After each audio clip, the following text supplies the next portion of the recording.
Merupakan langkah-langkah untuk mengupayakan anak itu optimal dari sisi kekuatan fisik dan imunitasnya, ya.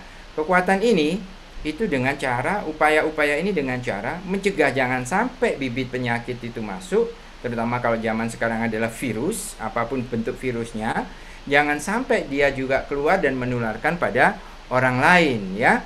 Nah, sehingga kalau anak itu tahan imunnya, punya kekuatan fisik yang bagus, maka kita harapkan penuh ceria dengan kegiatan yang sangat aktif nih. Kalau tidak, maka kita berisiko seperti ini, sakitlah dia dengan berbagai macam gradasi mulai yang ringan sampai yang berat dan bahkan tidak memungkinkan juga menimbulkan kematian, apalagi COVID-19. Nanti kita lihat. Tapi sebenarnya sistem imun itu dibutuhkan anak bukan hanya khusus untuk sehat gitu aja. Pada satu masa di anak yang paling kita tidak bisa tergantikan adalah masa perkembangan otaknya ini, ya. Masa perkembangan otaknya ini adalah use it, gunakan, atau Anda akan lose it, atau Anda akan kehilangan, tetapi forever.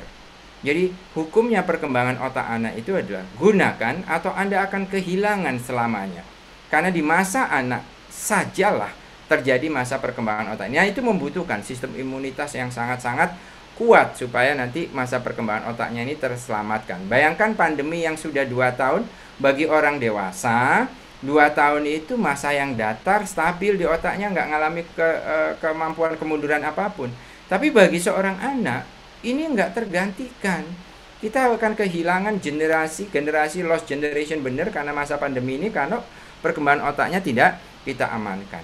Lalu faktor-faktor apa yang mempengaruhi sistem imunitas anak itu selama masa-masa pandemi? Yang pertama, infeksi. Jangan sampai anak kita hanya batuk, pilek, diare kecil kayak gitu. Jangan diremehkan. Itu pintu masuk, pintu gerbang masuk infeksi COVID berikutnya akan masuk. Kemudian yang kedua adalah imunisasi. Imunisasi yang penting dulu adalah jangan dipikir dulu kapan ya anak saya imunisasi COVID yang masih bayi ini. Imunisasi dasar dulu untuk perlindungan daripada penyakit-penyakit yang sangat-sangat rawan untuk di anak-anak usia dini. Nutrisi terutama. Nah, nutrisi itu backbone-nya. Kebersihan, bagaimana mengajarkan pada anak-anak kita protokol kesehatan yang baik. Trauma psikis, stres pada anak maupun pengasuhnya, dan berbagai macam lingkungan yang tidak nyaman, lingkungan di sekitar perokok dan lain-lain, itu juga harus kita antisipasi pada waktu masa pandemi. Nah, itu infeksi. Nutrisi juga demikian. Nutrisi itu ayam bunda, itu semacam pondasi daripada rumah kita. Nutrisi itu kalau kurang, kalau tidak optimal, rumah kita roboh. Ya, mulai dulu dari ASI. Mereka yang punya anak 6 bulan ke bawah, jangan pikir yang lain. Optimalkan benar ASI Anda. Ya, karena itulah yang akan melindungi anak-anak kita dan tumbuh dan berkembang. Kemudian yang kedua, meningkatkan kematangan kedewasaan dari sistem kekebalan. Anak yang gizi buruk, ya, nanti meskipun dapat imunisasi, responnya itu beda. Karena gizinya ini tidak mampu membuat sistem kekebalannya itu matang dan dewasa. Sehingga peningkatan daripada nutrisi ini harus kita perhatikan benar di masa pandemi. Kemudian yang berikutnya adalah imunisasi. Kita tahu persis, imunisasi ini benar-benar mampu menjaga sistem kekebalan anak kita. Jangan takut dengan efek samping atau efek simpang atau apapun, karena imunisasi itu yang dilakukan oleh pemerintah sekarang dalam bentuk apapun, bukan imunisasi COVID saja, tapi imunisasi mulai BCG, DPT, dan seterusnya, itu sudah teruji berpuluh-puluh tahun dan aman untuk anak-anak kita, ya. Bagaimana dengan situasi daring?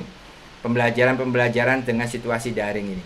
Teman-teman sekalian, ayah bunda sekalian, screen time, situasi daring yang anak harus menatap layar terus-menerus, itu harus Anda regulasi dengan melalui 3 regulasi. Jadi jangan hanya melarang anak tidak lihat TV, melarang anak memainkan handphone, tetapi meregulasinya dengan mengatur aktivitas fisiknya, mengatur screen time-nya. Perilaku sedentarian itu perilaku yang duduk diam menatap layar, itu perilaku sedentarian, dan bagaimana menata tidurnya 1-3 tahun. Aktivitas fisiknya 3 jam, 180 menit, ya. Perilaku diam menatap layar jangan lebih dari 60 menit. Jangan lebih dari 1 jam. Masa tidur yang baik kurang lebih 11-14 jam. Jadi kalau mau melarang anak, ciptakan aktivitas fisik, kemudian pisahkan dari jam Jam tidur kalau untuk melarang anak menggunakan gadgetnya. 3-6 tahun, maka aktivitas fisik bisa sampai 3 jam, 1 jamnya aktivitas fisik yang cukup melelahkan. Bermain, berlari-lari ke sana kemari, bermain sepak bola dan lain-lain. Itu anak-anak 3-6 tahun kita kasih kesempatan sampai 1 jam per hari. Perilaku sedentarian menatap layar jangan lebih dari 1 jam. Tidurnya lebih pendek tidak apa-apa, 10-13 jam. Ya.